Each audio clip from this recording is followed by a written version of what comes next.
Hi, Ade Blakey here. So today I'm going to try and show you how I start from a basic inspiration and develop it into a complete painting. I recently posted to Instagram requests for followers to suggest things that they'd like to see me paint.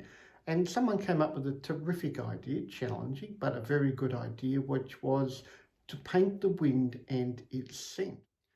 Okay, so I'm going to tell you the plan that I've got for starting off. And I suspect that what I'll finish up with will be quite different. My thinking is that we can't see the wind, of course, but we can see the effects of the wind. So the idea of the scent of the wind, it makes me think of a thunderstorm. So I'm thinking that I might start out with a grey and blue brooding sky as a background somewhere over here. And that I've got in mind is like a couple of lines leading up and like that, sort of funneling into the background. So I put the foreground here so that we've got the idea of a passage of the wind being driven by a storm back here to a clearer, bluer sky here and a region of sort of land there. And I'm not sure how I convey the passage of objects in a wind. Autumn leaves is one idea, but that's too figurative, so I'll come up with some other idea. My gestural style is very much sort of short dabs and flicks.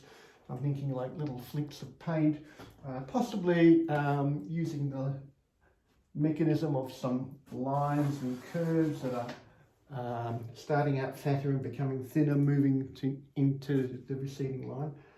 Not sure. Anyway, let's see how it goes.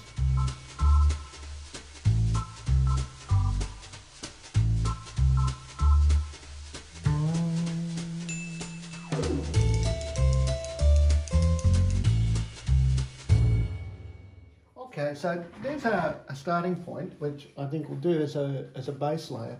I'm using acrylic paint, so I need to work fairly quickly today. What I'm using is just a single brush, and I'm working wet on wet. I never clean the brush between colours.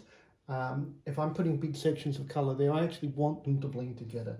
And I'm going for this more sort of ethereal blending of colours around the edges. Now I'm going to put on some layers of details and some features. It's going to be a lot busier than this, but let's see how it turns out.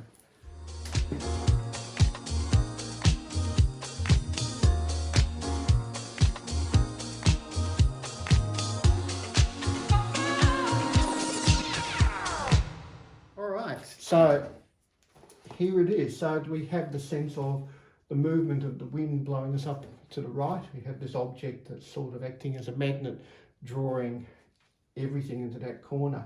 These, I don't know whether they're flowers, are sort of leaning and flowing in that general direction here. And I'm just going to finish off a couple of details which perhaps I won't explain. I'll leave you to wonder about. The wind and its scent, with many thanks to my Instagram followers. Let me know what you think.